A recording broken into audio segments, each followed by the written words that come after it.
think that we're going to get started. We have some three very good presentations here today for our fourth panel. My name is Edward Harrison. I'm going to be the moderator. And we're going to start with Emilios Avgouleas, who's the inaugural holder of the chairmanship of the International Banking and Finance Chair at the University of Edinburgh. And he also, in the past, has been an independent member of the Euro Working Group Select Panel for the Hellenic Financial Stability Fund. And he has a lot to be able to say about what's going on in the Euro area right now in particular. So without further ado.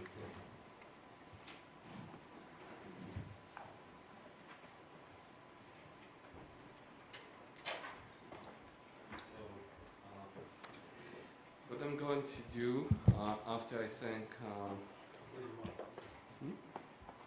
It's not working? Yes. It is working. After I'm going to thank Jan and Randall for the invitation. It's always a pleasure to be here, and apologize for the very nasal delivery. I have a very bad cold.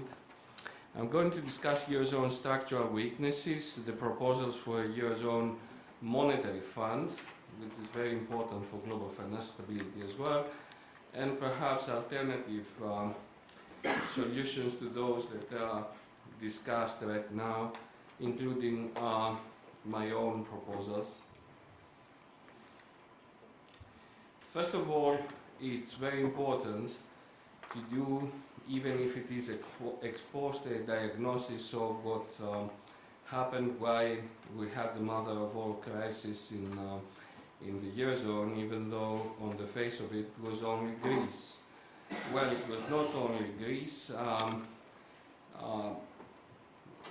The banking systems of many countries before and after Greece were in serious trouble. The first European banking system that got into very serious trouble was Germany, the German banking system.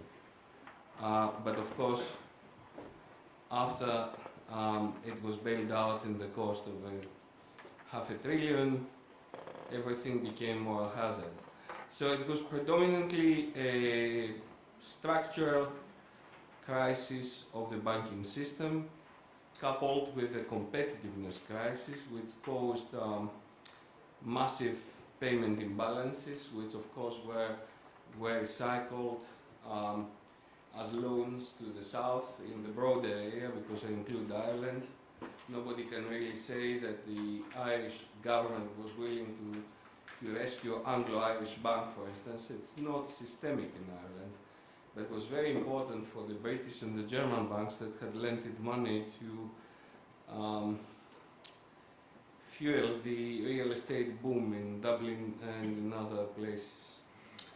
And of course, in the end, what you end up when you have a triple whammy of a banking crisis, a fiscal crisis, and a macroeconomic crisis is sovereign debt.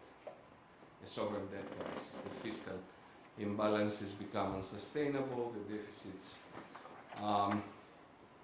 induced more and more very cheap borrowing, and it was anything but the mistake of a single country. The problems were structural. Now, why the problem was structural?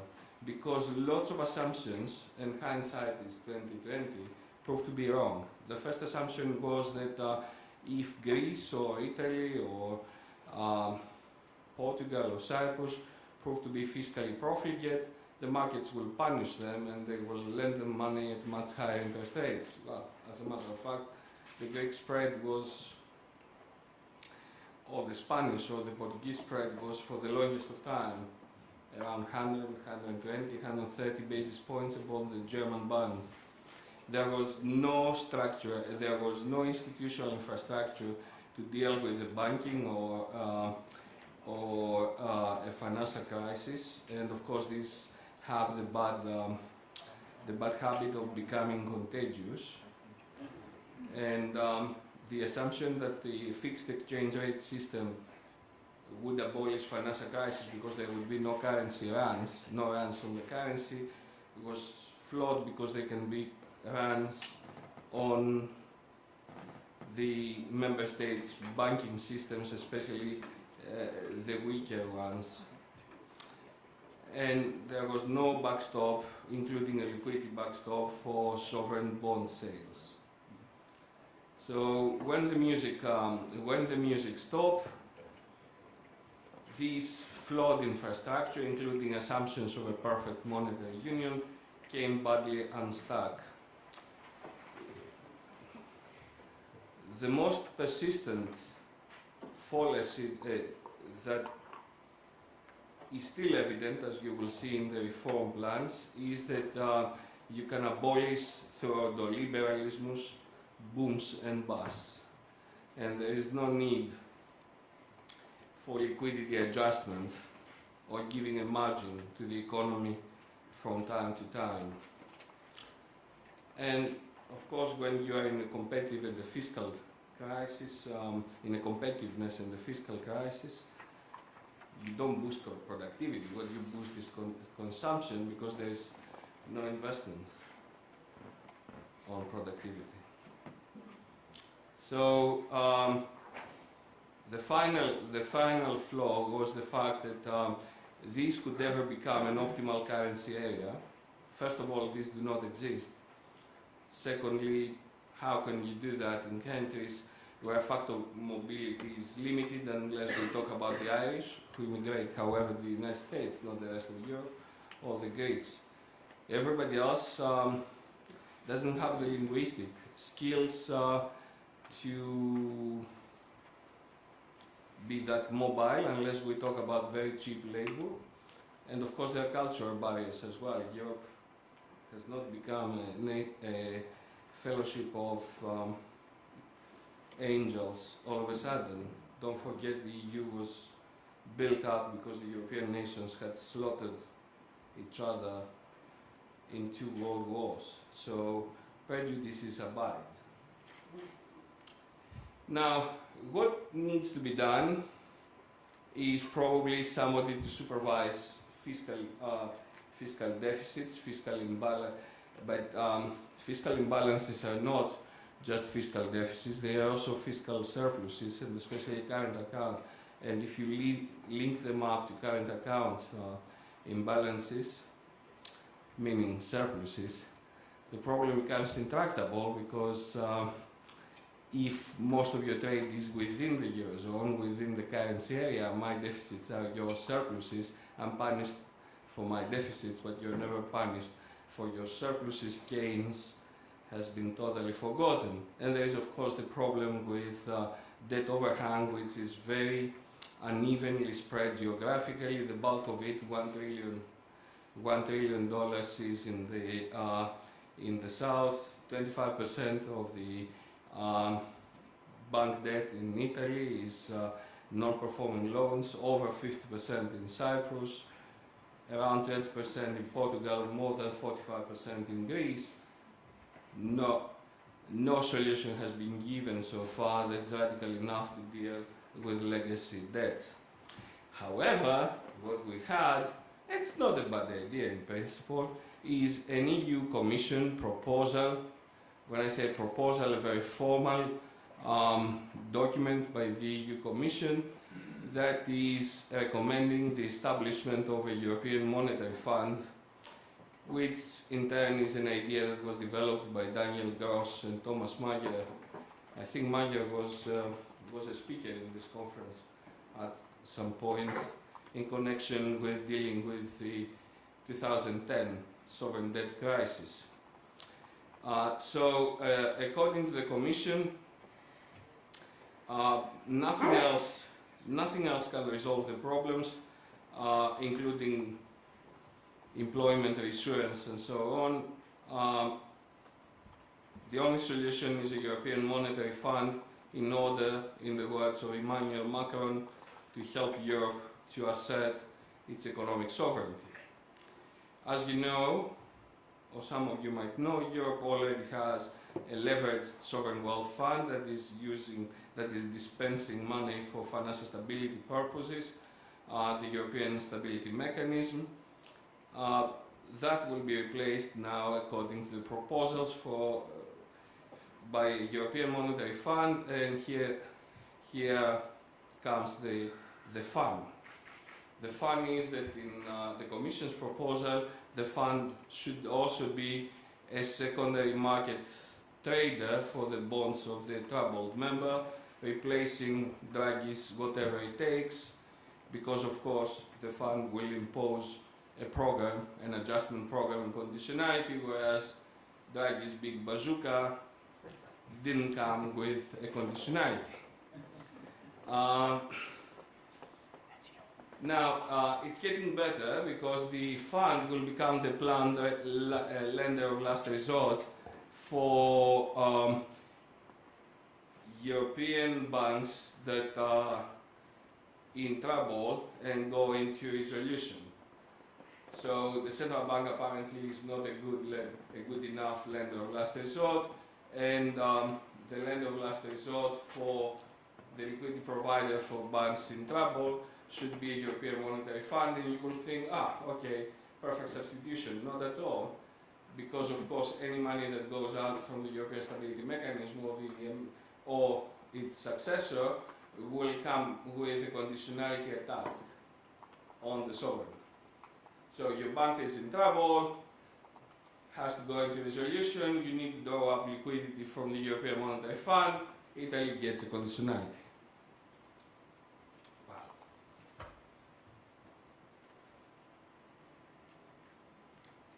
And who is going to monitor the conditionality? The Commission, which is a very political institution, of course in cooperation with the planned European Monetary Fund. Now, anybody who will think that the Commission is a highly politicized institution shouldn't think again, because indeed it is. The next part of the proposal is that there should be a stabilization function for troubled economies and money for reform. Now, if you have a European Monetary Fund, shouldn't that be its job? Money for troubled economies with an adjustment program? I would think that's quite obvious.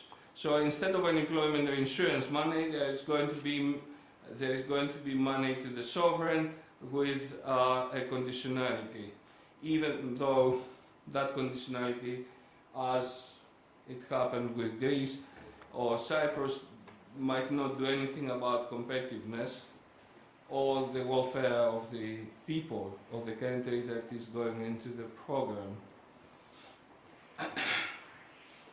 And there is going to be a self-insurance mechanism based on voluntary contributions.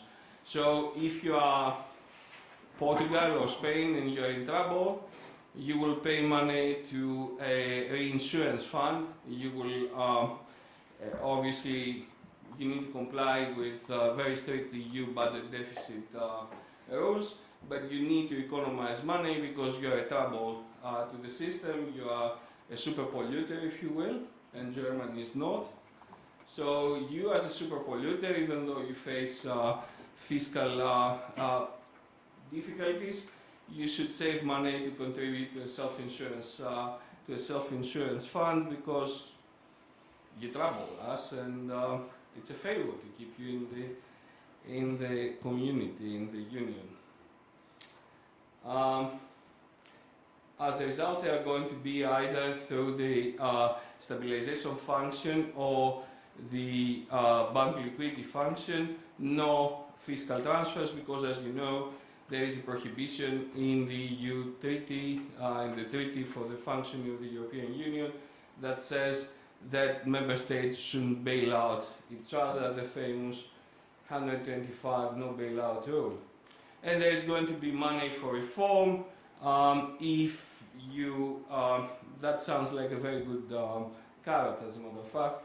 If you comply with a long-term macroeconomic reform package, we're going to give you additional structural funds, which of course have not always gone, in the case of many member states, where they were intended, unless the money is given to the countries to build new economy infrastructure. I'm not sure where they will go and how they will be used, no accountability discussed. All you need to do is to implement the virtuous plan that the Commission will give you for macroeconomic reform. Now, you would think that Germany should be happy with all this. Well, very far from that. As a matter of fact, Germany is very unhappy because they cannot see how this will end up with no burden sharing. Who is going to supervise the debt rules? It cannot be the Commission, it should be the European Monetary Fund itself, as it happens with the IMF. Why? Because we should depoliticize the process. Now, apart from being Germany's long hand for enforcing fiscal discipline, what else the German economists envisage for the IMF? To be a discussion forum where they will discuss emerging risks for financial stability. This is how, obviously, the boom and bust circle, the competitiveness problems, and so on will be resolved. I can see Jan already shaking his head. And anything going wrong, private investors should be held liable, because that's how you battle moral hazard. Nobody has discussed either the rescue of hypoferaency or the possibility of contagion. Now, there have been attempts to reconcile the differences between Germany and France. 14 economists from Germany and France with very prominent public policy roles have said that instead of having a European Monetary Fund, we should complete the banking and the capital markets union. Not a problem that 80% of the funding for the European economy comes from banks. Nobody has thought that there may be path dependence issues, perhaps, why Europe doesn't have very strong capital markets.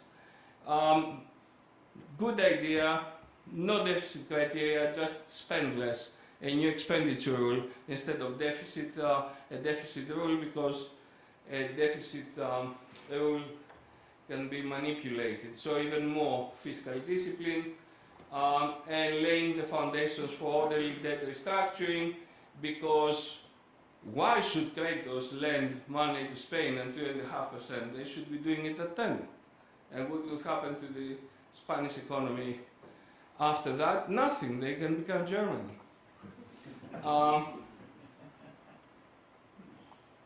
Instead of a European Monetary Fund, a new joint fund, again, the insurance, the self-insurance idea. And of course, forget about and that's a systemic risk, if you will. That's what caused the famous doom loop. Sovereign indebtedness becomes banking indebtedness, and banking indebtedness becomes sovereign indebtedness. So a synthetic euro area safe asset which the European banks can buy and forget about buying their bonds. So even this implicit stabilization mechanism that countries like Italy and so on use in order to stabilize the yield, the spread on their lending, which of course is not a very good idea, but what's the alternative?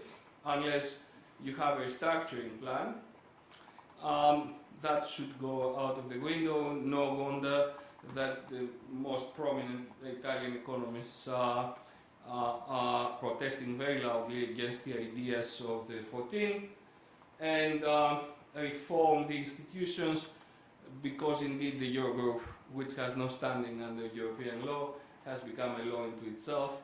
Somebody should rein in. So the Commission that they do not trust now should be the president of the Eurogroup. Why?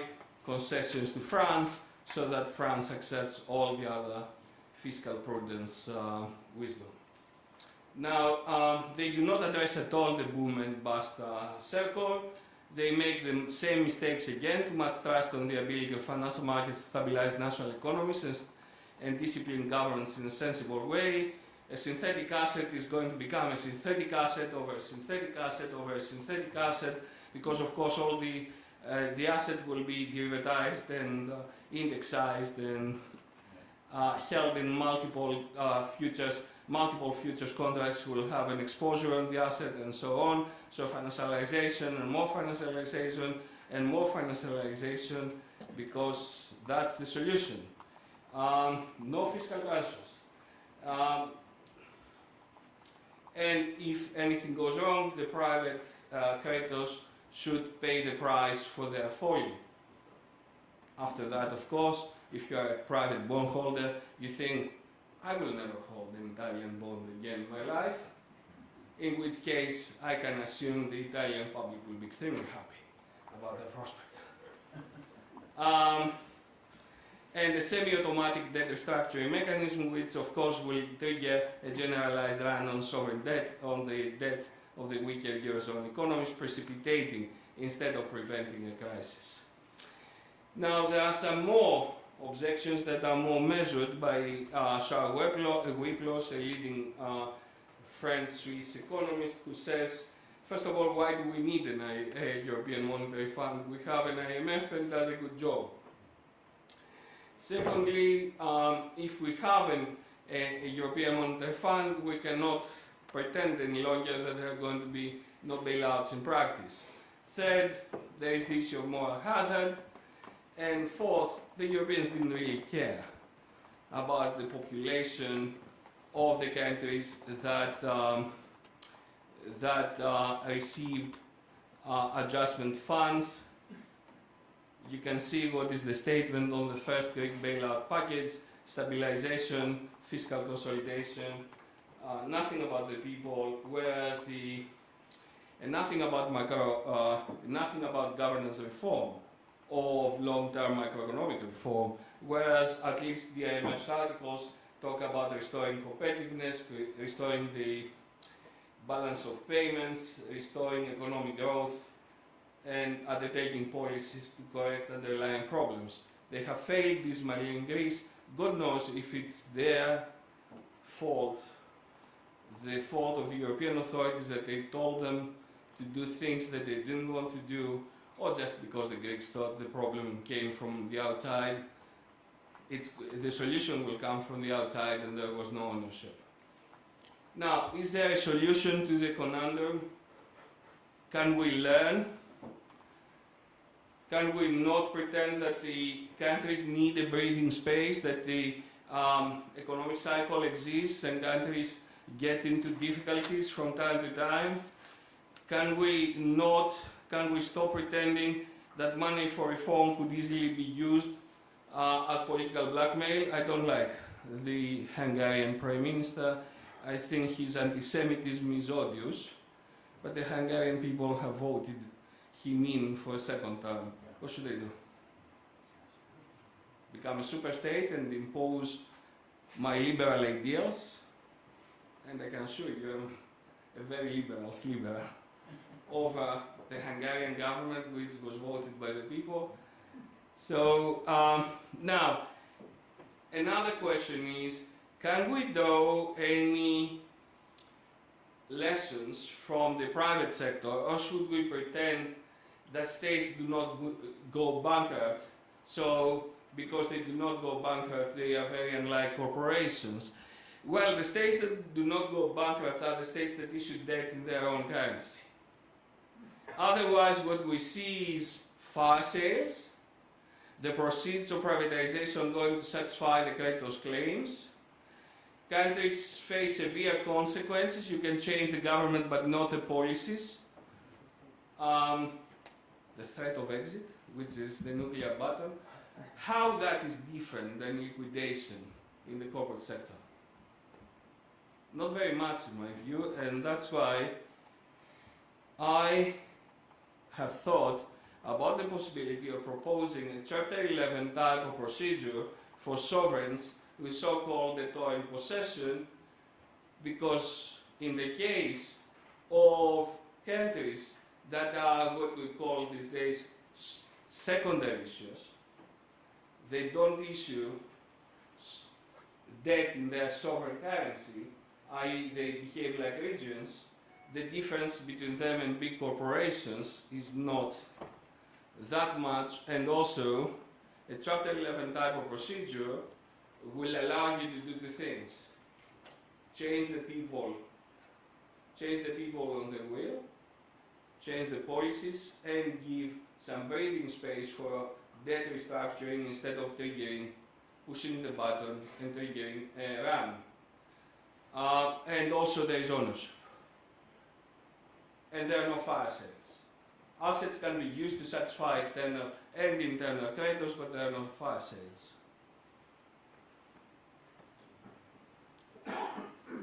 And obviously, where's the moral hazard? If I'm the Minister of Finance in Spain, and I know that I will go to this program if everything goes wrong, and I will not take decisions any longer, and some unpleasant decisions will be taken in my name, thus I will not be voted in ever again. Where is really the moral hazard? And if there is moral hazard, why nobody has discussed about moral hazard in the context of the Chapter 11 bankruptcy procedure, which has been used for 60 or 70 years? So moral hazard is contained by having a sovereign bankruptcy reorganization mechanism that will give the state breathing space and its creditors to negotiate and restructure without triggering a run. Now the state of course remains under this model, remains responsible for all its internal payments if it defaults on its internal payments, something that didn't happen in Greece. The first package was in order to bail out the foreign creditors. The second package was in order to bail out the internal creditors who had bought Greek debt from the foreign creditors. Any clarity? Any accountability? Any idea about sums? Any idea about claims? So a Chapter 11 kind of procedure, to begin with, gives you the time to map your claims against your assets. And gives you, while holding you accountable to internal creditors, no bailout against internal claimants, gives you time to restructure your external debt. And you're no longer in control if you're a bad government, so where's the moral hazard? Now, the third proposal is a pan-European AMC, which of course would face serious governance, transparency, accountability, comparability of recovery rates, problems, and so on. But something has to be done. The mountain of non-performing exposures is very unevenly geographically, is spread very unevenly in geographic terms, and is concentrated on countries that already have very low growth rates, structural problems, and need I say that the banks do not lend in those countries because of debt overhang? Now, obviously, AMCs are not asset management companies for bank debt, are not an easy idea, apart from the fact that the European Union has voted a bank resolution directive that creates serious problems when it comes to restructuring of banking debt. There are other issues here. We talk about 19 member states. There are governance issues. I can imagine a few bankers in the south who would like to warehouse their friends' loans. I mean, how many times have you read in the global press that the bulk of the Greek NPLs is households and mortgages, consumer debt and housing debt? The bulk is, as a matter of fact, corporate debt. And it's all with friends and family, very big corporate creditors. And of course, moral hazard, no burden. Is there going to be burden sharing? Is there going to be no burden sharing? And transparency, the market of lemons problem. Now, everything else can be resolved. There are only two problems that I see as sticking points. asset valuation, and who is going to absorb the ultimate loss if state aid is prohibited. Now, what I have done is I have looked in other jurisdictions outside the Eurozone. In spite of the fact that the best example of a successful AMC is the Irish fund, NAMA, that last week redeemed all its senior debt. So if you lent money to NAMA, you were repaid early. Scandinavian funds, the Scandinavian AMCs made money. Where they didn't make money in the context of the Asian crisis and half of them made money, they stabilized the system immediately. And thus they stabilized the economy, and the economy was restored to growth rates. And of course, it's a radical solution, but what do you have so far, which is much less than radical, is that overhang. Now, and I will come back to valuations. What would be the advantages of an AMC for corporate NPLs? Investor confidence in bank solvency will return, bank funding will become cheaper. There's going to be better coordination of restructuring multiple claims. One of the problems that the European banks face, and especially the Greek banks face, is that if you do not coordinate, the big creditors owe money to everybody.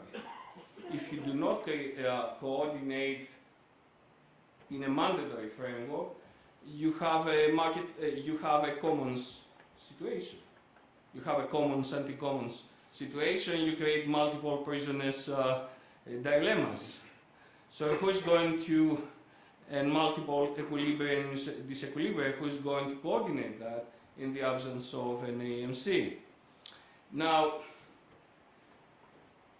it's getting worse until it gets better. In Europe, we have asymmetrical legal regimes and asymmetrical legal cultures. Traditionally, in the continental European legal sphere, especially the Franco sphere, including Italy and Spain and Greece, the debtor is to be protected and the creditor is a usurer. So you cannot really reform judges and legal culture, even if you can reform the legal system. So, is there a solution? What we have suggested with Charles Goodhart in July 2017 is to create a European NPL agency, like a holding company, where each country contributes a minimum amount of money that is measured on the basis of the level of their NPLs against their GDP.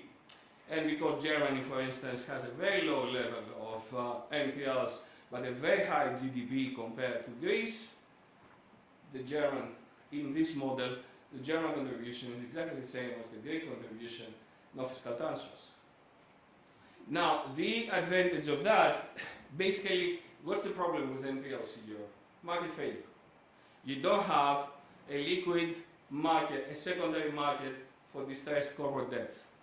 So what do you do if you have a market failure? You try to find a clever way, without spending much public money, or any public money at all, to provide public infrastructure to create a secondary market for liquid assets.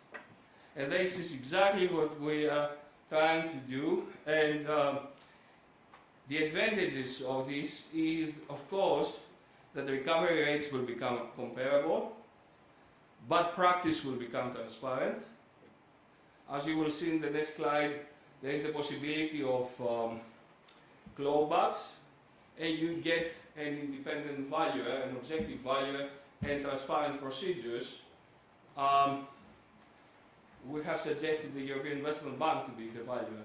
Now, still, we have not resolved the issue of valuations, and when we say that NAMA has succeeded, and NAMA bought above market value and below book value, because of course book value is very high, and market value, especially in environments of a serious economic crisis, a serious financial crisis, the market value is God knows what it is, but in any case it's very low. So how do you stabilize the system? Because if you sell at market value, all the banks are bankrupt. If you sell at book value, you're a fool, because you are absorbing bank losses. You're absorbing bad lending. So what we have suggested is a price that will be the reference, equally weighted, of net book value. That means book value minus provisions. And everybody in the banking sector by now has taken provisions. So book value x provisions, market value, and long-term value, economic value. Serious objection. What is long-term economic value, and especially for corporate loans? Don't forget, these creditors have given collateral. And the bulk is not SMEs or micro enterprises. These guys have either shut down, written off, or they are not NPEs, they are not NPLs, because they are paddling along. They have kept their employees, they cut costs, they cheat the taxpayer, but their loans are not NPLs. So the big problem is the big corporates that have strategically defaulted, and their loans, as a matter of fact, do have a long-term economic value. Now, if the scheme is implemented, is it going to be illegal under European rules? Not if the transfer is temporary and dates financial stability. I'm sure you all know what the bailout rule means, according to the interpretation of the former German Minister of Finance, now President of the European Parliament. But as a matter of fact, I have news for you. The authoritative interpreter, the authority, the institution that bindingly interprets European law is the European Court of Justice, or the Court of Justice of the European Union, and not the German Finance Minister. And according to the European Court in Pringle, which is the case under which the legality of the European Stability Mechanism was ascertained, you can have temporary transfers if they aid financial stability and they are necessary for implementation of a prudent fiscal policy, which they will be, because contingent, not realized bank debt now moves to somebody else. Now, how do you deal with bad practice, the worst offenders, and moral hazard? We suggest that the article has been published, was published in the European Economy in July 2017.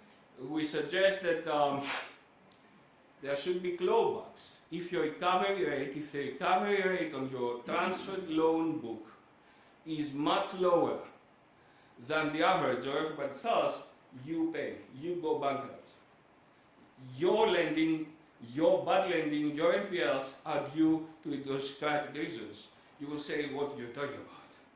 Well, I was in Rome last week and we discussed the famous Bank Monte dei Paschi, which of course had double the growth of NPLs from 2010 to 2017 when it was bailed out. It had double the growth of NPLs than the rest of the Italian banking sector. Even though I didn't want to see the Italian banking sector to go into a meltdown, anything but that, I'm sorry, that bank faced idiosyncratic credit problems and shouldn't have been bailed out. And from what the students said, which are always the best teachers, the bank operated under a highly politicized environment, under the influence of regional interests and so on. So here is a bank rescue that should have never happened. And if you have a clear framework and an AMC operating with clear, transparent and ex-ante given burden sharing rules is a clear framework, you also battle moral hazard, which was not in the Pringle. So, any other burden sharing? As you will see in the model, the banks will be the shareholders, of the country-based AMCs, which, as I said, will be semi-ring-fenced. The holding company will hold only 10% of the share capital, but 90% of the votes for obvious reasons. Valuation, I have explained where the rest of the money will come from the bond markets, from the capital markets. That's the idea, after all, to coordinate effort to create a transparent, functional, and cost-effective secondary market for distressed corporate debt on a country-by-country or pan-European, if possible, basis. And will it fall foul of any other restrictions? Well, bank shareholders will lose serious money, but not everything. And in any case, even if they lose everything, so what? The bank now is safe, is clean, can be recapitalized by the market. No bailout. Bondholders? Well, COCO holders will be wiped out. Should all senior bondholders be wiped out? That's very unclear to me if that's what the European authorities want. Because don't forget, this is not in the context of resolution. So unless somebody shows to me that a bank that sells assets as a going concern should destroy all the value of its bonds in order to battle moral hazard, our model doesn't account for this, but I'm not convinced either that what we do is either illegal, unethical, or ineffective. As a matter of fact, we think this is the real bazooka. Totally private sector based funding and totally feasible to rid the European banking sector from bad debt. Thank you.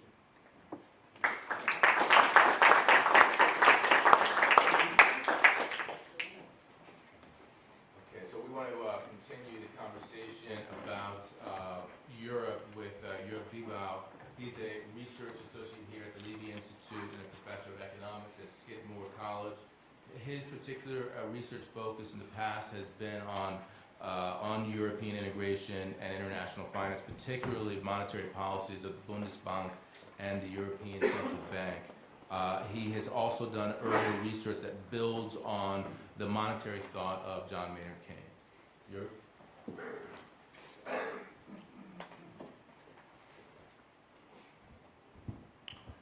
Thank you for the kind invitation. It's great to be back at the Levy.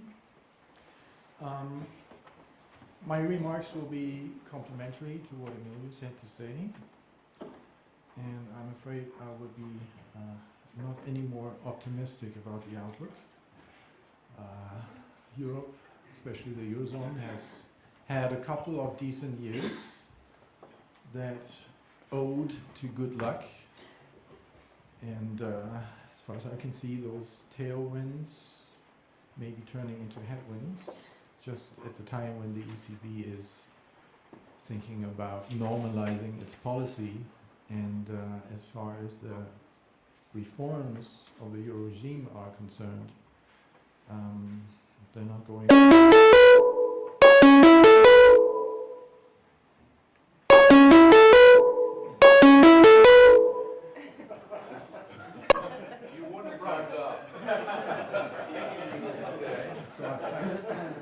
Thanks. I didn't do anything. Oh, okay. All right. So I'll start with a little bit of historical background and talk about the crisis and crisis responses, look at the current situation and the risks and vulnerabilities. Now, I remain convinced that the euro in principle is a good idea, that a common currency for Europe is the way to go. Point is just you need to do it right, and that's the problem. Now this of course goes back a very long time. After World War II, the insight that it makes more sense to cooperate and integrate economies rather than wage wars upon each other. From the beginning, stable exchange rates were an important part of that thinking. to avoid beggar-thy-neighbor devaluations in particular, but also as a way to foster integration of economies and thereby maintain peace. Now, for a long time that worked through Bretton Woods, through the dollar. Even before Bretton Woods broke up, Europe was working on the plan to make exchange rates even more stable in Europe. Initial attempts failed, but then with the European monetary system, it started to work.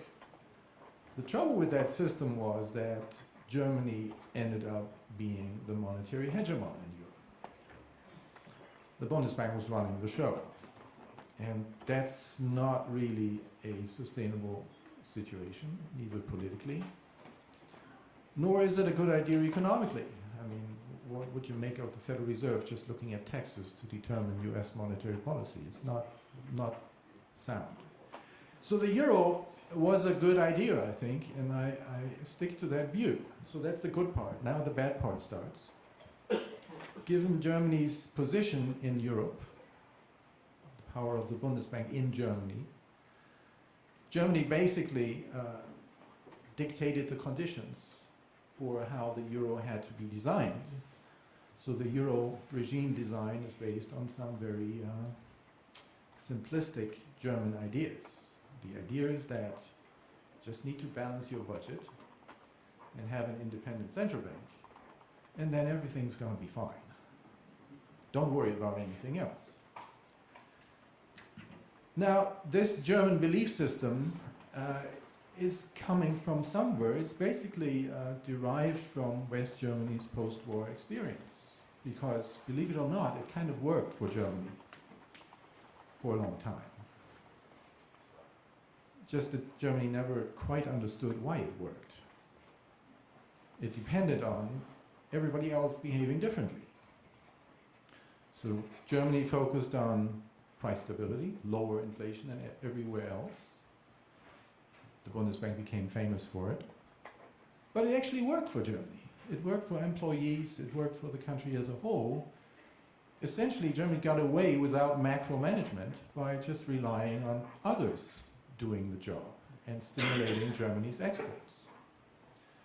So it depends on others behaving differently. Now you would think, well, if that is your model, it's not such a great idea to export that model, right? If you ask everybody else to become like you, then you end up having a problem, which is exactly what happened.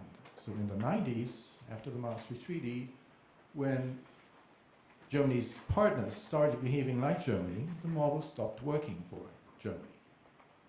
So this was also in the aftermath of German unification, and Germany responded to that by A, fiscal austerity. And Germany really until now has not stopped pursuing fiscal austerity permanently, basically, plus wage repression, because whenever Germany's economy is not growing, the answer is, oh, we have a competitiveness problem. So we need to become more competitive, and that's through wage repression. So that's what Germany has done ever since, and that's how Germany got itself very sick in the 90s and the 2000s. Germany was the sick man of the euro. Now this chart kind of captures what was going on. Does this have a pointer? Oh no. That was not the pointer. So this is unit labor costs in Europe, and this shows that basically Germany's wages essentially stopped rising under the euro. And that made Germany the key outlier within the euro area. So Germany was essentially underbidding everybody else. And within the Maastricht regime, through the ECB and through the working of the Stability and Growth Pact, it helped to bubble up the later euro crisis countries. So Germany's competitiveness was rising, everybody else's competitiveness was falling, domestic demand in Germany was stagnating, domestic demand in the later crisis countries was bubbled up. Now that went on until it stopped working, right, as it eventually had to. So, and I'll get back to the second part in a moment. Funny enough, if you look at this country here in the middle, that's France. So France really was straight on course. This is the ECB's 2% just below 2% inflation target, and unit labor costs in France were really on track, while Germany was underbidding everybody else. So Lehman triggered the problems, but the problems were really homemade. And Germany's response was to force everybody else to take the German medicine, which is wage repression plus austerity. So it became known as internal devaluation. And what it does is, well, obviously, the same thing that it also did in Germany. You suffocate domestic demand, and you don't really get your fiscal situation under control all that easily because you kill your economy. So the Eurozone got sick. And among the Eurozone, Germany all of a sudden, despite stagnating for 2011, 12, 13, Germany was not doing well at all. But among the very sick, Germany seemed to do quite well. What is the outcome of that? The idea was to overcome German hegemony in Europe, but as far as I can see, Germany is more hegemonic today than at any time before. Germany appears super strong, and it's again in a position to dictate, it appears, any kinds of reforms that may or may not be happening. In Germany, if you follow the debate, if you follow the media, political discussion, Germany lives in a parallel universe. Everybody believes that Germany is doing everything right. We took the right medicine. Right? Germany was sick, but we came through it. Fiscal austerity, wage repression did it in the end, and now everybody else just has to do it. Right? Just take your medicine, practice discipline, liberalize your labor market, and that's all to it. So Germany, the debate does not have any clue about the macroeconomic situation or what really went wrong. It's all based on myths. Oh, let me go back to, and the result of this is, while German unit labor costs are now in line with the ECB's 2% target, they are not converging to the ECB. So there is no symmetric rebalancing within Europe. Instead, Germany is forcing everybody else to converge to Germany. So that's what wage repression and internal devaluation is doing.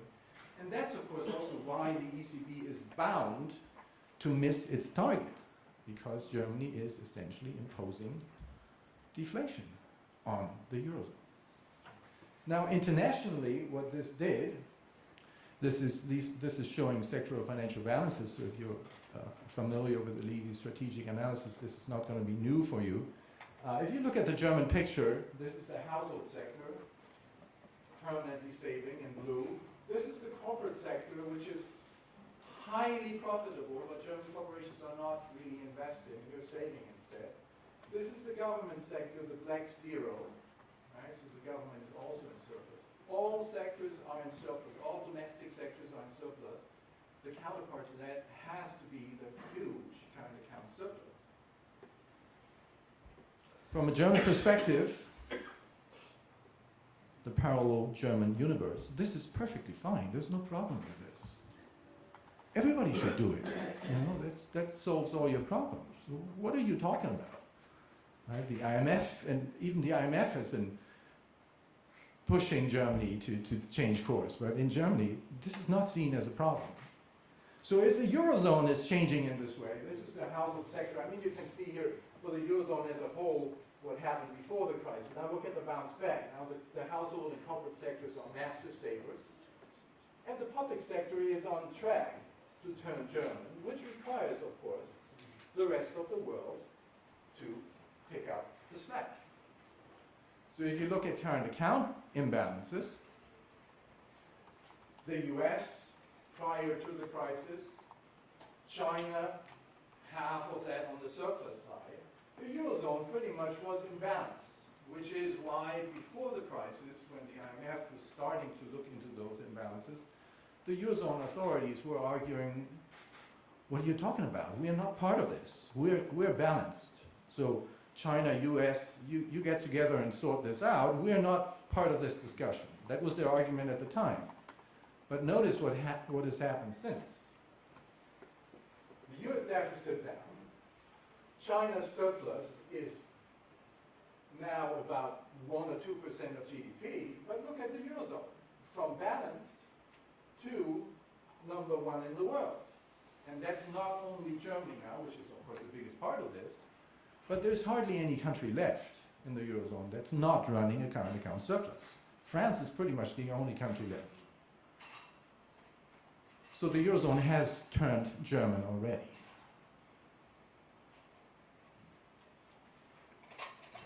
As I said, from a German perspective, there's no problem with that. That's just fine. That's just fine. So the recovery that everybody has been talking about, that everybody seems to be claiming credit for, owes to a number of things. First of all, the ECB, with 5-6 years delay, finally got its act together and started what the Fed and Bank of England had done in 2009. So that was helpful. It brought interest rates and spreads down in Europe. It helped ease fiscal pressures and so on. The Commission at some point started learning and pausing the austerity measures. That also helped. But arguably, the most important factor was the external environment. So the rising, surging current account surplus and the weak euro related to ECB measures and so on, of course. Now, if that is true, how much better can it get going forward? Is the euro going to get weaker? The current account surplus going to increase more? Is the ECB going to do more? It looks to me that those helpful measures until now are not going to help much going forward. On top of that, and Emilios talked about this, the remaining debt legacies, the unresolved imbalances, which are still hampering the situation. In Germany, nothing has changed, pushing for continued asymmetric adjustment. Everybody else has to go through this, become more competitive, do structural reforms, make labor markets more flexible, and so on. Really? So the reforms which Europe really needs to fixing its, where the official language now is the regime is incomplete. Prior to the euro, propaganda had it that the euro macro regime was the best in the world. Independent central bank, fiscal discipline, brilliant. This is going to bring macro stability to Europe. Yeah. Thank you very much. So now at least they acknowledge the system is incomplete. I think a better language is to say it's utterly dysfunctional, fragile, and unsustainable. But the reforms we have seen so far were either bad, the fiscal compact, or they're not doing anything. Europe has the macroeconomic imbalance procedure, which is supposedly looking at intra-area imbalances. Germany has for many years run current account surpluses of around 8%. Nothing is being done about this. Absolutely nothing is happening. Nothing. We have those proposals. Emilios talked about some of them. This should be OMT rather than SMP. All those ideas remain stuck in the old austerity dogma. There is no rethinking whatsoever. All those safe bond proposals which are on the table are just window dressing. They do not fundamentally change anything. So, in my view, what is really needed is a proper fiscal union, even if it's a small one, right? I made this proposal, I call it the Euro Treasury Plan, like 3% of GDP investment spending. I think this is a necessary condition for making the euro viable. Basically to organize persistent deficit spending at the center, issue bonds, common bonds, raise the taxes to pay the interest on those bonds. I think this is absolutely the minimum you need to do to make it viable. It's not sufficient, because the other thing you need to do is you need to stop this underbidding business. You need to stop the German strategy of running persistent current account surpluses. This is what I call Germany's Euro trilemma, this idea that Germany can run persistent surpluses and not have a transfer union and not have a central bank that gets its hands dirty. It's just inconsistent, but this is not understood in Germany. It still is not understood. So that's the background to what the ECB is facing now. I mean, the plan is to stop buying in the fourth quarter and perhaps start hiking rates in the summer next year, very slowly, very gradually, I suppose. That is based on pretty optimistic assumptions about the economic environment. Internally, all those issues that I mentioned, and Emilios was obviously talking about these issues too, all those internal challenges remain. On top of that is the situation that there's going to be changes at the ECB, which will probably not going to make it easier. In Germany, if anything, there are rising pressures for more austerity. Now add to this the external situation, and the Eurozone is very vulnerable at this point because of its huge current account surplus, because of the weak euro. Kind of things can't really get any better, I think. If anything, is going to go the other direction, and that's going to make the situation so more complicated. Now, if I look at the US situation, well, without going into too much details, I think there's a very high chance of some accident happening, which, okay, which will surely undermine the conditions for the recovery in the Eurozone to continue. Okay, so let's keep smiling and let's keep hoping for the best. There is the idea, there is the hope. I think Wolfgang Müncher wrote something like this, was it this week or the last week? He said, okay, even if we don't do any reforms now, and the reforms that are being discussed at this point, I mean, if you follow the situation in Germany, the CSU, the CDU, they are basically blocking anything Merkel might be thinking about.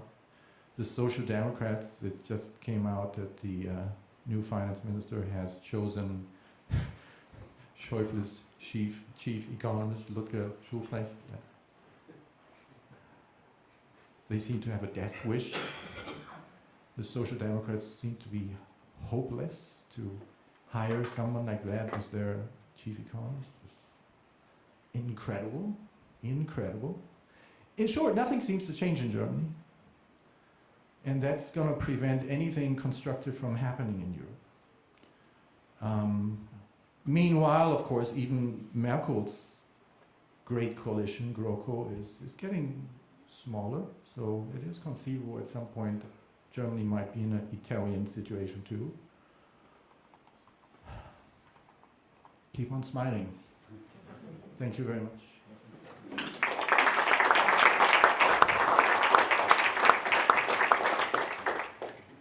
So it doesn't sound very optimistic there.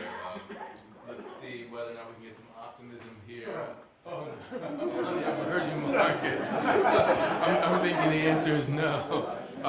So Rogério Studart, he's a senior fellow at the Brookings Institution. In the past, he was an executive director of the World Bank and the Inter-American Development Bank, and he's held positions as an economist at the IDB, the United Nations, and the Brazilian Institute of Statistics and Geography. And he's going to complement our discussion on Europe with a more global discussion. Really? In 5 minutes. I think I do. How much do I have? I think that we started late, so I would imagine we have a good 20 minutes. For Brazilian, that's 20 days, so that's good. Let's go. Well, let me start by thanking Jan Kriegel for the honor of being here in Ennio Hyman Minsky. I have to say, two men that shaped the way I see not only economics but life. So I think that is a great honor. I want to thank the Levy Institute for for this honor too. Yesterday, I slept a little bit late because I wanted to, I represented in the World Bank 7 countries from Latin America and the Caribbean and the Philippines. So every time that I was asked to talk about Latin America, it made me think of a situation that I had, which was the party of my grandmother's when she turned 80. And my family is very large from the northeast of Brazil. We had over 60 people there. But the only person that I'm going to change her name that I could remember was cousin Marina. She's a very interesting, large van life and large woman, extremely intelligent, very loud, and she laughs very loudly. And she had everything of each of us, and she caught all the attention, particularly in the moment when she fell on the table that had the cake and destroyed the party. And every time that somebody asks me, so how's Latin America? I say, cousin Marina is doing well. And so, having talked and represented countries that are so diverse, it's very difficult to talk about a region and say, how is it now? The Casa Marina that I know most is, believe it or not, Argentina. But I decided to stop talking about Argentina after they stole the World Cup from us. We don't want to talk about this anymore. It was 7-1, but it was stolen, okay?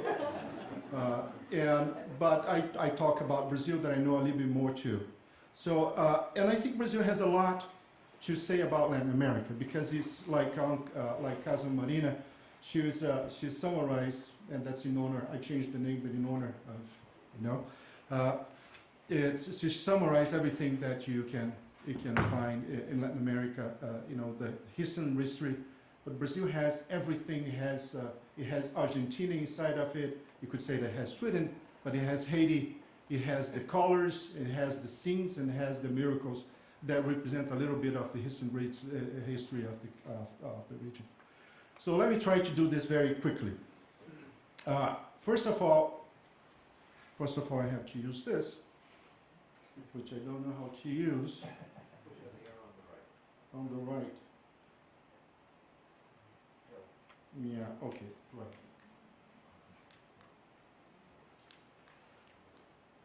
Okay, so I think it's fair from an economic point of view to look at Brazil and say that the headlines are often dominated by Brazil. Brazil is by far the largest 50% of the GDP, but also its performance has affected quite significantly the region. So when people say, oh, Latin America is facing a huge crisis, yes, there's a huge crisis in different countries, but particularly this is biased towards Brazil.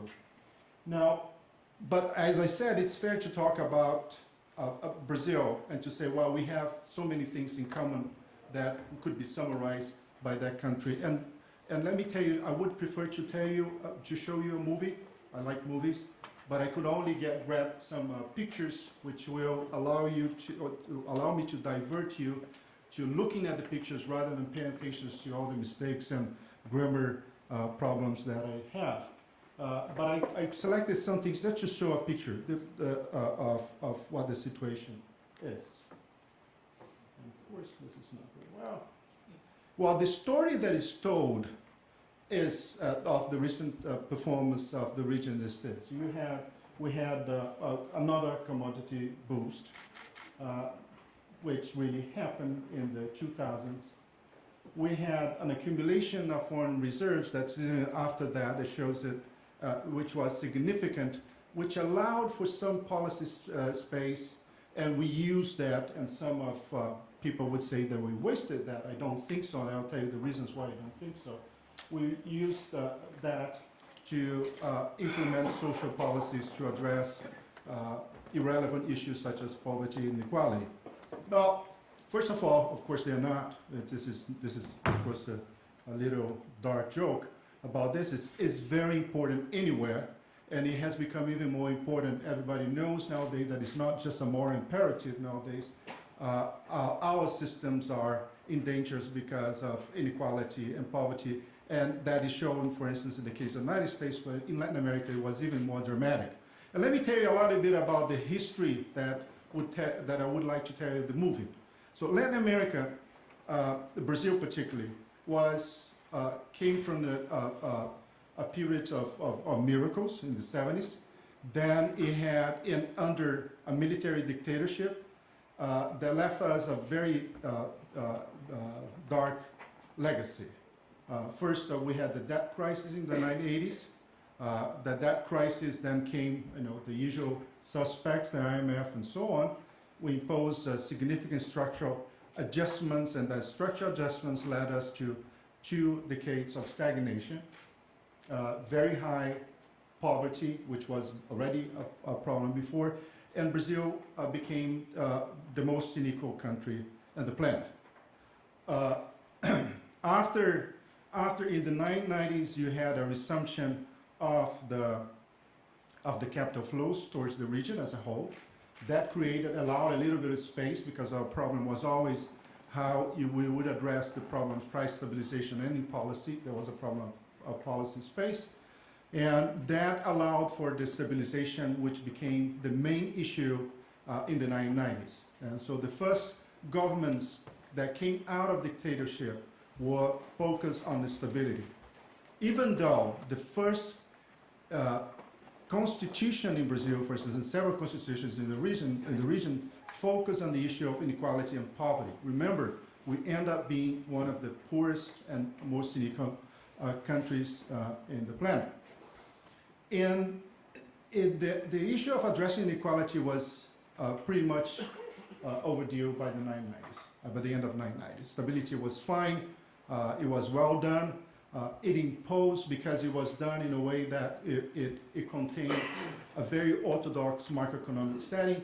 It limited the macroeconomic space to do policies, but because of the reserves that we had and because of the political will, with the coming of a new progressive government, which I'm not saying that the previous government was not progressive, but this one was really focused on the issue of addressing inequality, which was Lula da Silva. You had, you start using those reserves and the stability towards that process that you see there. So that was done basically through 2 processes. One is by increasing minimum wage. If I can remember, well, in the beginning of the end of the 1990s, minimum wage was $80. It went, to a staggering $400, which is nothing, but that made a significant difference. If other people can say the numbers more precisely, but I just want to give you the picture. And by cash transfer programs that were very effective in taking 35 million people out of poverty and creating a middle class in Brazil. But of course, that could not stop us from having the loss of economic dynamism that you observe in the long run. It's very easy for you to explain the crisis nowadays as a political turmoil, all the corruption scandals and blah, blah, blah, blah, blah, blah, blah. You forget that there was a trajectory of loss of dynamism of the economy, which was associated with the 2 lost decades. And why do I see that? First of all, there was a problem that remained of long-term low investment. Brazil became pretty much a rentist economy throughout the 80s. If you do not grow, if you had high returns on capital in the financial sector, when you have a high debt that is financed almost daily, the returns that the cost of capital is so significant and the stability can be so significant that there's a tendency for you to invest very little. And if you observe what happened in Brazil, this is something that happened all over Latin America. And I look at infrastructure, I've been working on the issue of infrastructure, but this is very telling.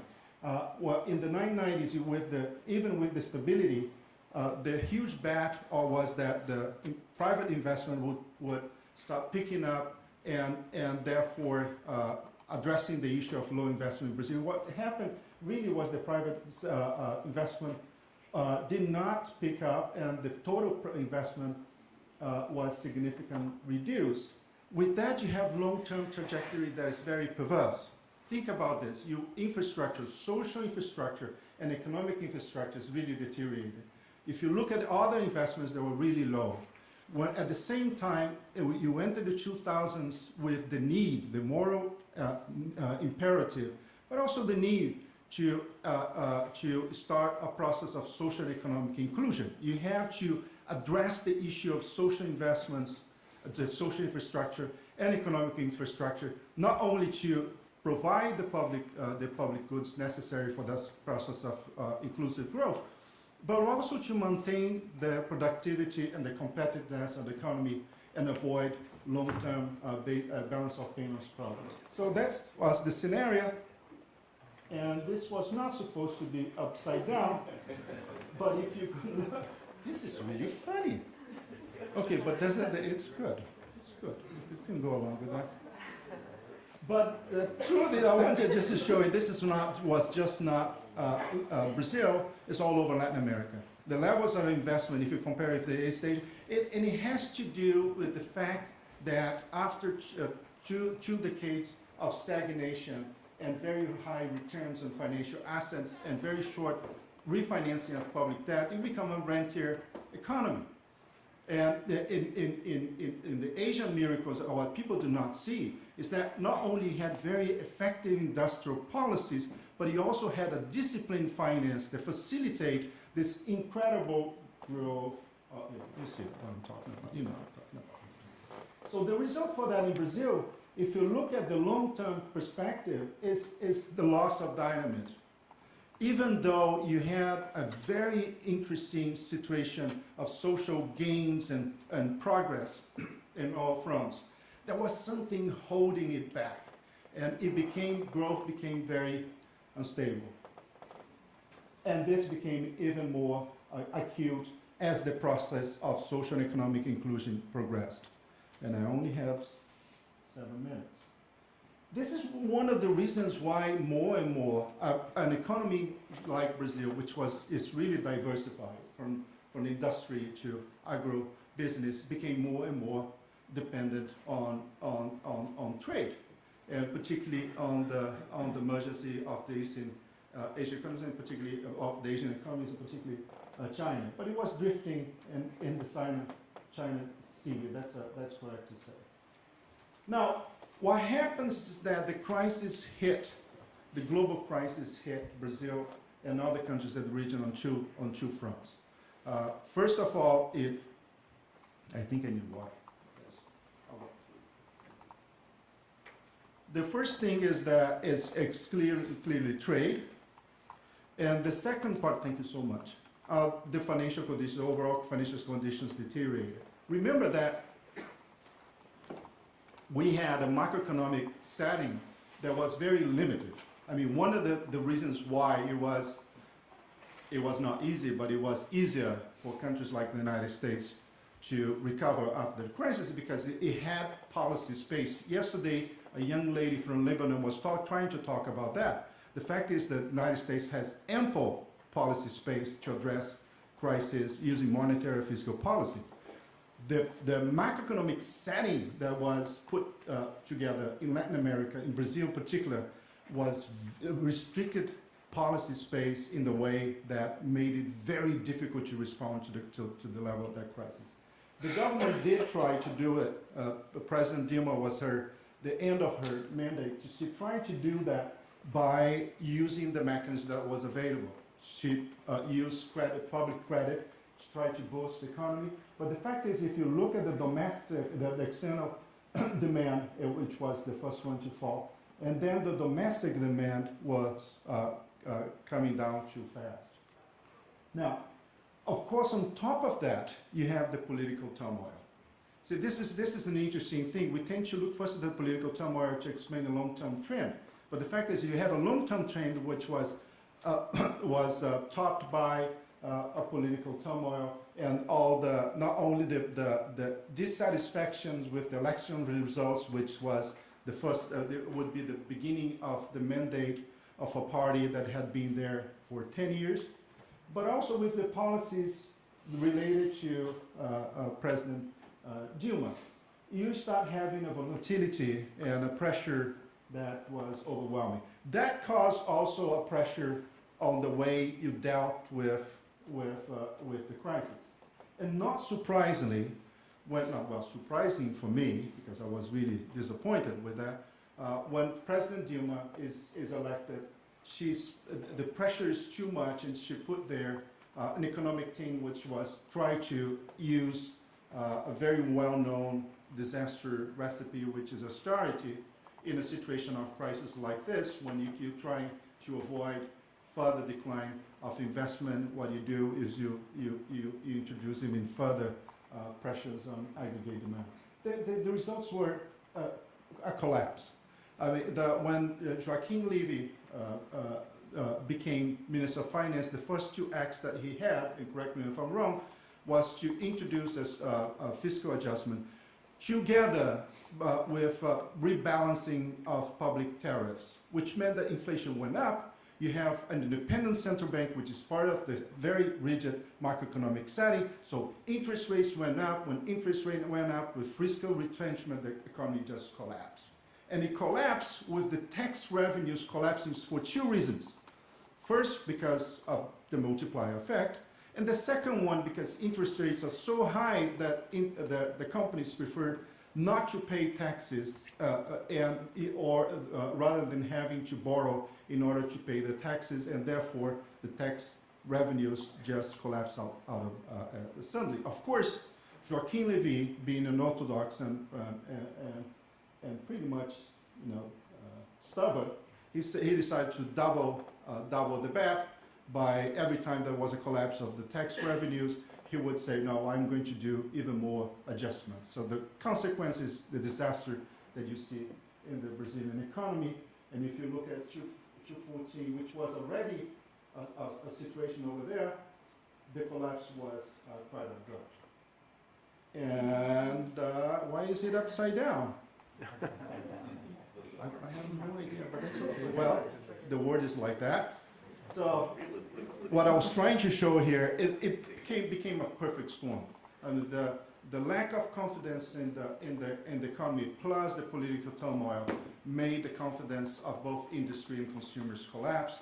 Unemployment was shot to 12%, plus 13% of people that moved to the informal sector. It became a dreadful nightmare. Of course, that led to private consumption investment falling very rapidly. And now what is the situation now? The situation now is that even though you had a little recovery, and I always get worried about when I see the economists saying something like this is looking good. When they say that, you see that problem in front of you. Well, it's looking good because growth rate is becoming positive but mediocre. Unemployment rate is becoming structural at 12%. In addition to that, you have 13% of unemployment of people going to the informal sector. Inflation rate, and this is why they are so happy about it, has gone down, of course, because it's the total crash in aggregate demand. Interest rates finally can go down because the recession has been so significant that the central bank, who is independent, only focus on price stability, thinks that this is the right time, to come down to stabilizing the interest rates after so many years of keeping it so high.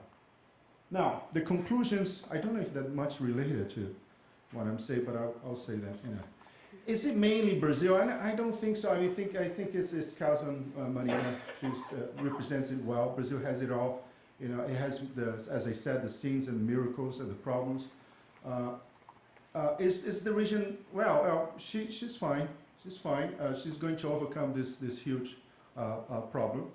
The trajectory is beautiful. The family has a beautiful trajectory, I have to tell you. Has all the good things and the bad things that we all have. And I think it's structurally good. And democracy has been good to the region, but particularly the social and economic inclusion is a trajectory that cannot be reversed. And this is what I put my faith in it. I believe that the current moment is a transition. The scope of the crisis is limited. Basically, politics will say a lot of what happens. I'm putting a lot of faith in the next election in the case of Brazil. And of course, it's not going to be a small challenge, given that the world out there is much more complicated than it was in the beginning of the 1990s. Well, thank you so much.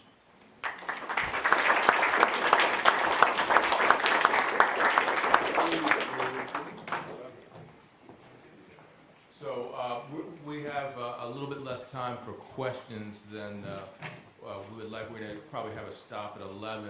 I want to, before we ask any questions, I want to just, I was noting some of the similarities in what Emilios and Jörg were saying about Europe, and I wanted to start off with that because it seems like, if I could put the two of them together, that what Jörg was saying is that we're at a particularly, we're at the top for Europe in terms of expected outcomes, which would mean that there's a lot of vulnerability there, especially for the current account surplus nations and Europe as a whole as a result of that.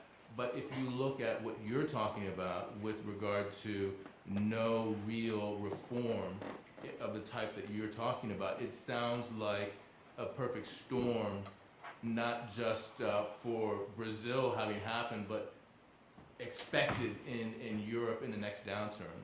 What's your thinking on that? Well, growth. I mean, the tide raises all barges. This is exactly what has happened to the Eurozone in the past 2 or 3 years.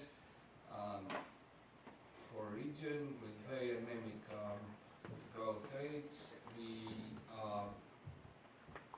regional growth rate of 2 or 2.5% is just phenomenal. It has stabilized the banking sector in the core, but not the periphery. And of course it has reinforced the central message: more austerity, become more competitive, more public sector cuts, and you will be like us. Now, what's going to happen when this wave of growth comes to a sudden stop? And I say sudden stop because the latest figures about the German economy show that has entered a period of a shallow recession, but probably recession.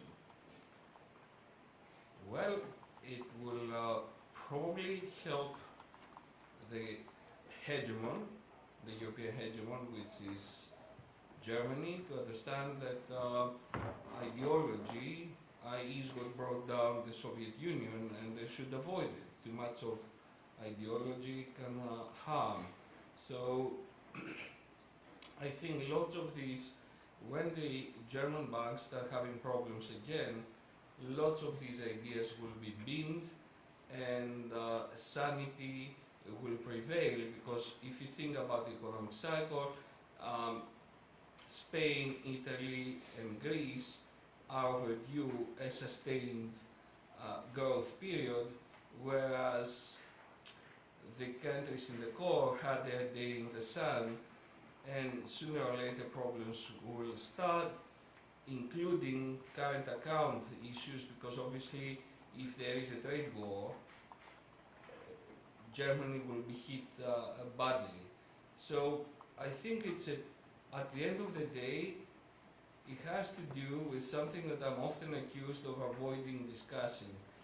It's going to be down to the will of preserving the euro or not, and I think it is in German interest to preserve the euro. So when essential reform will be discussed again, when the German economy goes into recession. That's my answer. So right now it's everything fudge and postpone. So will sanity result? I kind of agree with that. Two scenarios. I mean, currently complacency and reform deadlock. The idea that we can just muddle through. But the other scenario, I mean, it's just mentioned, crisis, and especially in Germany. I mean, if you remember 2008-9, when the crisis struck. Initially, 2008, the official response was, oh, this is a US crisis, we're just going to keep on doing what we do. But in 2009, Germany changed course very decisively. Germany had a very significant fiscal stimulus, put in place labor market measures to stabilize employment. So crisis struck Germany, and crisis struck Germany badly, and Germany did the right thing, kind of by miracle. I don't know where the wisdom all of a sudden came from, but did the right thing. Not as far as Eurozone reform was at the time, right? They very soon started pushing for the fiscal compact and all those things. So the hope has to be that when crisis strikes again, when Germany in particular is hit by crisis, the mood will change swiftly, and will change swiftly in a way that constructive Eurozone reforms become possible. That has to be the hope. But it's just a hope. I saw a hand go up over there.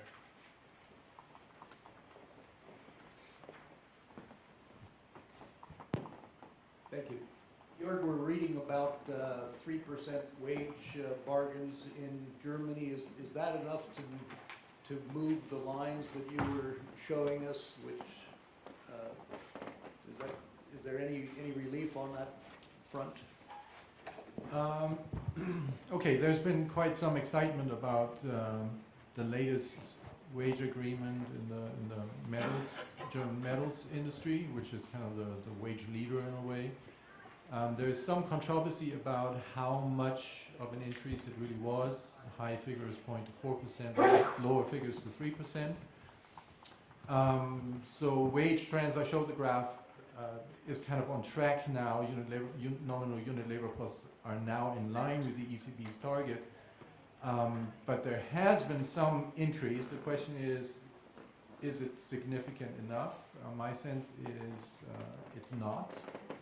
So I think the estimate is more at the lower number. Also, there is some discretion at the firm level to what extent wages will actually go up. And then the other issue is to what extent other sectors, unions, including the public sector, will actually follow the lead. So for Germany as a whole, there may be a little bit of an uptick in wage inflation, but probably not significant enough. I mean, German wages would really have to rise by 2-3% more for a number of years to help the Eurozone to adjust, and that's not happening. So no fundamental change. Here in the front. Last year at Bar, Hanover Center invited a gentleman from Heidelberg University. Last year here at Bard, from the Hanover Center, Bard invited a gentleman from Heidelberg University. Heidelberg College, we all know Heidelberg. He basically said is for the continuation of the EU, what they don't have, we're not talking about economics as much as we are talking about the continuation of all the countries, is they need a constitution. And they have no constitution among the countries. They try to make economic proposals within the different companies, but they don't have it. So he was very, very strong on the constitutional situation. Last year, there were a number of people here from Italy, young men who were studying, getting their doctorates. One of them turned around to me and said, it would be very fortuitous if Italy does what England's doing now. Many of the young people, that's what we're talking about, not old people. I'm old, okay? Young people want to get away from the EU. And we're talking about the Italians. I was involved with a gentleman that you may know, the co-head of the EU, Moens Cameron. Moens goes back to the Greek situation of when they overthrew the king and queen of Greece back in the early 70s, 80s, in Papandreou. The feeling, of course, at the time was, why was the EU put together? I, like a dummy, because I'm not an economist, said, yeah, for economics. He said, no, to stop World War III. There's a lot of outside situations over and above economics, including making things go. You have in Germany, which everybody goes ahead and takes as an important situation, Germany has and I didn't forget to write the rest of it. Germany has social disconnects, social problems in Germany. Why? When you allow Erdogan to come into Germany and tell the Turkish 700,000 people how to vote from outside, that's a problem. You have Studart just now, today in the Financial Times, Macron has run against a wall because basically the CDU and the CDC and the SP are not getting along, as you all know better than I do, and now they basically, it's not, he wants a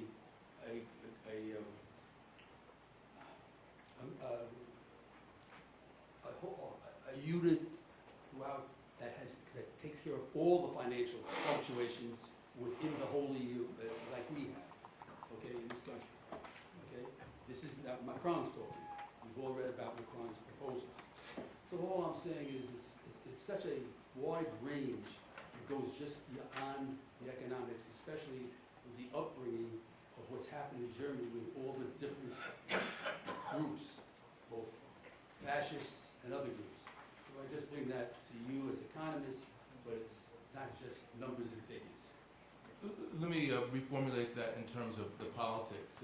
How much is, if what you two are saying about Europe doesn't actually happen, you said it's just a hope, for instance, what happens on the political front, particularly in Italy and also in Germany? Well, in Italy it has already happened. Finally, the people revolted. Now they revolted the wrong way and voted for the League of the North, which is very anti-immigrant, is a nearly neo-fascist political party. And then the five-star movement has no compass. Its main policy is that the ECB should inflate or tokenize or buy the Italian debt and create a perpetuity, and thus Italy will have no debt any longer. So it's already happening, and unless Italy is helped and the forces of sanity in Italy are helped, the next, because Italy faces serious problems with the stability of its banking sector as well, and serious governance problems. One of the things that we found out with the students at Luis last week was that the bondholders that were compensated through the bailout of Monte dei Paschi were the people whom to whom the Socialist Party had told to buy bonds when Monte dei Paschi bought a smaller bank in Venice. So that's a mighty mess. It's a great country, great people, but I have to admit, and that's personal experience, and it's very fresh because I was there the past 10 days before coming here. I've never seen a youth so desperate and so desolate, including the Greek youth. So Italy is the weakest link right now, and if structural measures are not taken to restart the country, including investment, because we talk about highly educated and very smart people who could easily make the shift to the digital economy, for instance, jobs. If that doesn't happen, the next big economic, financial and political crisis in Europe is going to be Italy. I agree. Italy is the weakest link right now. The center has broken, and it's not clear how it's going to play out in Italy. And in France, the situation is very different. In a way, the traditional parties also lost, but they avoided Le Pen and got a very pro-European president who has good ideas, made good constructive proposals, but given developments in Germany, it looks like he's not going to get anywhere with those ideas. Germany seems set to block pretty much everything. In Germany, of course, the situation is also getting more fragile. I hinted at that. I mean, the center is still holding, but the Grand Coalition, the Social Democrats seem to be below 20% now. And given their choices, I don't see that improving. And the same holds for Mrs. Merkel, and she may be the most pro-EU person. I mean, there's so much pushback coming from, especially from the Bavarians, the CSU, but also within her own party. So that's making things very complicated. On top of that, you see developments in the smaller countries. Apparently, the Netherlands is kind of emerging as the leader of those countries who are also pushing kind of the German line, so to speak. So even if with positive developments in Germany, the question remains how those countries would, whether they would come along. You know. Let me turn the discussion. If there are any questions on Latin America in particular, I'd like to turn in that direction, both in terms of markets as well as the economy. You have a question over there. In your discussion of Brazil, you mentioned that finance, you know,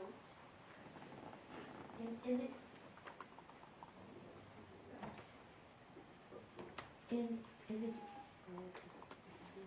the discussion of Brazil, you mentioned that finance was able to charge high rates, whereas the Asia model finance was more disciplined. Can you explain more about that difference? We have another hour, or let me tell you something. I think this is a fascinating subject. If you look at it, main classical schools, you see financing having a very positive capacity to leverage growth and development. You have the negative part. From Marx, you had the enhancement cycles. Schumpeter, you had financial innovation become a master of the game. You have in Keynes-Minsky, you have financial stability. There's a third part, which is finance as power. Power in building minds and hearts, basically financing research and the view of the world and how policy should be made, and finance buying campaigns. Okay, in Brazil, the banks have been one of the, in all the parts of Latin America, the most profitable entities for the past 20 years, literally. So they have been accumulating a wealth that's incredible.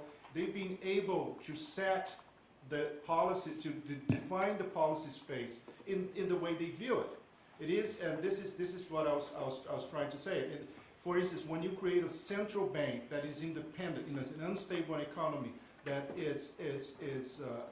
has balance of payments problems that it cannot control, you can need a central bank.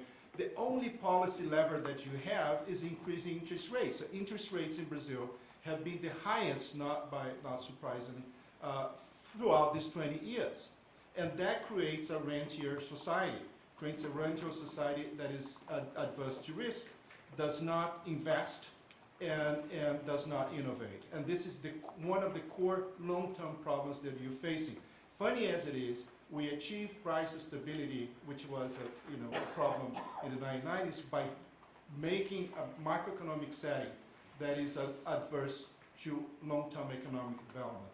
And this is an interesting question to ask you that should be developed in 1 hour or two, but I'd like to thank you. Okay, I think we have time for maybe one or two more questions here in the front at the end there. My question is more directed toward Emilio. If you have a debt crisis, you pretty much have, I think you have two options. You can inflate away your debt by devaluating your currency, and the EU, the common currency, prevents that. You don't have that option. And the other option is either to get a haircut. People loan you the money, take a haircut, or they forgive the debt. And I guess Germany seems to forget that after World War II, under U.S. intense pressure, forgave 100% of the German debt after the war. So just like your opinion of the sort of the change of tune in Germany, now that they're the debtor and not the they're the creditor, not the debtor any longer. And the hypocrisy a little bit there, perhaps. Right, as as Martin Wolf says, there are two ways to, unless you forgive debt, there are two ways to ameliorate debt: war or inflation. Inflation and war in Europe are out of the question. That's why I'm suggesting an organized and orderly debt restructuring system with some grace period and lots of thinking about macroeconomic adjustment. Should Greek debt be forgiven? A very interesting question to which the answer was given recently in two research papers. The first two policy insights.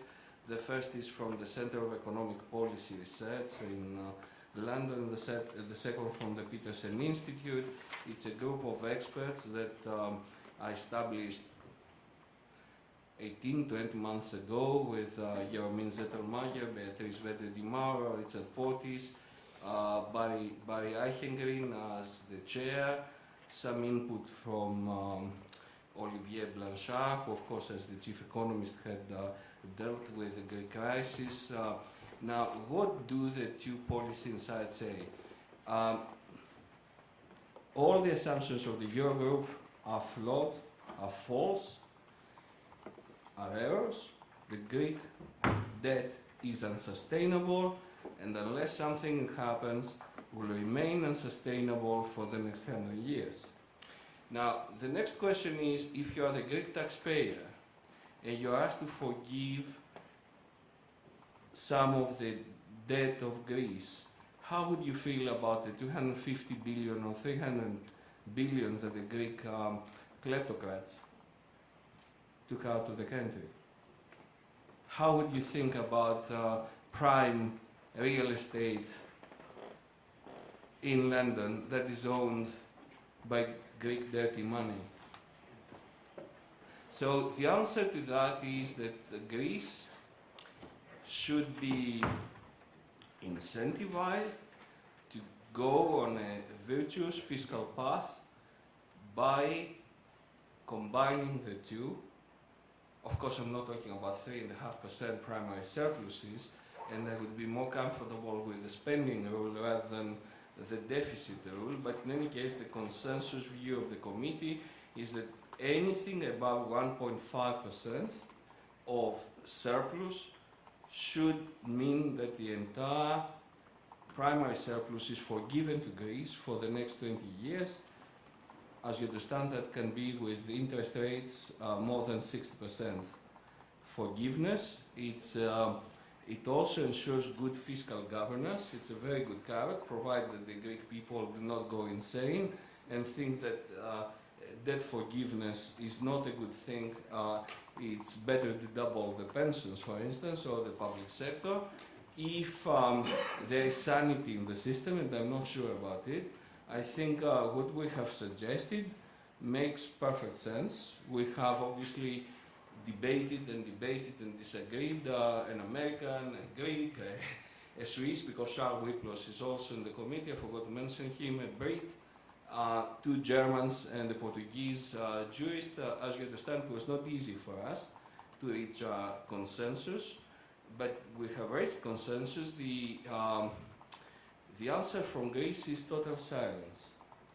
The government speaks about this fantasy of a clean exit, and the opposition, obviously, all they wait for is for the government to make the next mistake and they become the government themselves. So would you forgive debt in a country that has such massive structural problems, such massive governance problems? I wouldn't. Well, how would you forgive debt in Greece? I think in the way that we propose, even though, to be honest, I was in favor of a spending rule rather than a fiscal rule, that if Greece puts its act together, and for every year that Greece puts its act together for the next 20 years, whatever its primary surplus, the corresponding amount in debt is forgiven. That's the answer that the committee and myself. And with that, I want to thank you all. That concludes the panel, and we'll take a short break and be right back.